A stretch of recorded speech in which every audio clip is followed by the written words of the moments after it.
ग्वालियर के चंबल आंचल के सबसे बड़े सरकारी अस्पताल से एक बड़ी खबर सामने निकल कर आ रही। बताया जा रहा है कि अस्पताल की अनियमितताएं सामने निकल कर आई हैं, जिसके बाद अब बड़ा जुर्माना अस्पताल पर लगाया गया है।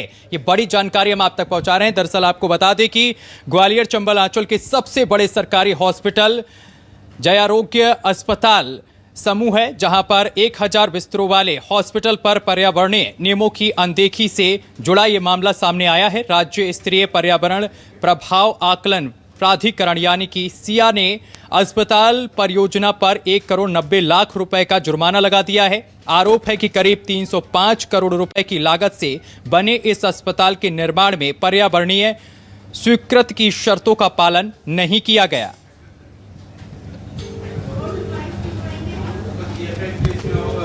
अभी पत्र प्राप्त हुआ है और इस पर हमारी पत्राचार पहले से भी हमारे द्वारा किया जा रहा था।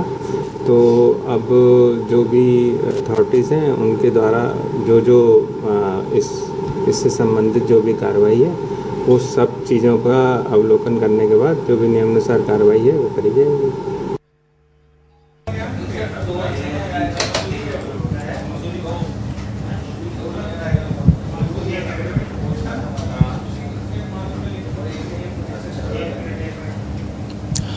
और इस खबर पर अधिक जानकारी के साथ हमारे संवाददाता करण मिश्रा हमारे साथ जुड़ गए हैं। करण, अस्पताल पर करोड़ों का जुर्माना लगाया गया है, क्या खामियां पाई गई हैं?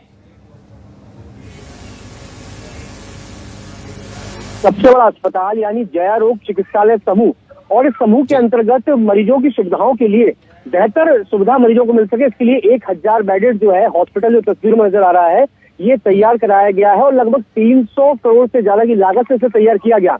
लेकिन स्पष्ट तौर पर जो नियम रहता है कि कोई भी सरकारी बिल्डिंग तैयार होती है तो वहां पर पर्यावरण का विशेष रूप से ध्यान रखा जाना है, यानी पर्यावरण संरक्षण से जुड़ी हुई जो स्वीकृतियां हैं उसका विशेष रूप से ध्यान रखना है। और यदि उनमें कोई कमी पाई जाती है तो स्टेट एनवायरमेंटल इम्पैक्ट अथॉरिटी जो है असेसमेंट जो उसको करती है वो इस पर मॉनिटरिंग करती है और इसी मॉनिटरिंग के चलते 1 करोड़ 90 लाख रुपए का जुर्माना जो है वो ग्वालियर चंबल अंचल के सबसे बड़े अस्पताल यानी 1000 बिस्तर के अस्पताल पर लगाया गया और ये सिया के द्वारा लगाया गया। और इस बात को लेकर स्पष्ट किया गया है कि यहाँ पर पर्यावरण से जुड़ी हुई स्वीकृतियों में कई बड़ी कमियां जो है वो उनको नजर आई हैं। हालांकि अंचल के अस्पताल के जो अधीक्षक हैं डॉक्टर सुधीर सक्सेना, उनके द्वारा इस बात को लेकर स्पष्ट किया गया है क्योंकि मामला इसके निर्माण से जुड़ा हुआ था और निर्माण के समय वो वर्तमान में पद पर मौजूद नहीं थे, लिहाजा इस संबंध से विषय से जुड़ी हुई संबंधित सारी फाइलें जो हैं उन्होंने तलब की है, उसके विशेष रूप से वो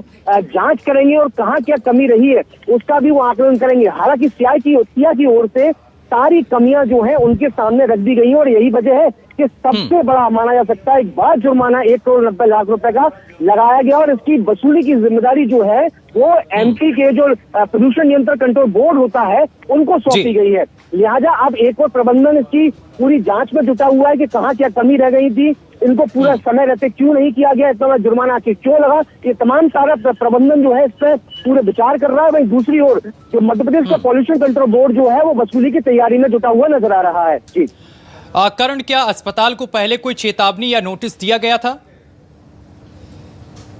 ये पूर्व में चेतावनी से जुड़े हुए जो नोटिस है वो दिए जा चुके थे और विशेषकर यहाँ पर जो पौधारोपण से जुड़ा हुआ विषय है, क्योंकि मैंने बताया कि पर्यावरण संरक्षण से जुड़ा हुआ पूरा एक्शन जो है वो सिया की ओर से लिया गया और देख रहे होंगे आपके यहाँ पर काफी बड़ा जो है कंक्रीट का ढांचा जो है वो तैयार हो चुका है। लेकिन सबसे मुख्य सवाल ये है कि मरीजों को पर्यावरण के लिहाज से भी एक अच्छा स्वस्थ माहौल मिल सके, उसके लिए पौधों की भी जरूरत होती है, वृक्षों की भी जरूरत होती है। लिहाजा बहुत सारी कमियां जो है इसकी संतुलन, इसकी स्वीकृति और इसके मैनेजमेंट, उसकी निगरानी से जुड़ी हुई जो है वो सिया ने पकड़ी थी। लिहाजा 1 करोड़ 90 लाख रुपए का जुर्माना लगाया है। नोटिस के बाद कई तरह की बातचीत जो है पत्राचार के जरिए हुई थी, लेकिन उसके बाद जब आखिरी फैसला जो है सिया के जरिए लिया गया है कि जुर्माना लगाया गया और वसूलने की जिम्मेदारी मध्य प्रदेश के पॉल्यूशन कंट्रोल बोर्ड को दे दी गई है। जी बहुत शुक्रिया आपका करण, तमाम जानकारी साझा करने के लिए। आप सी फूड की तरफ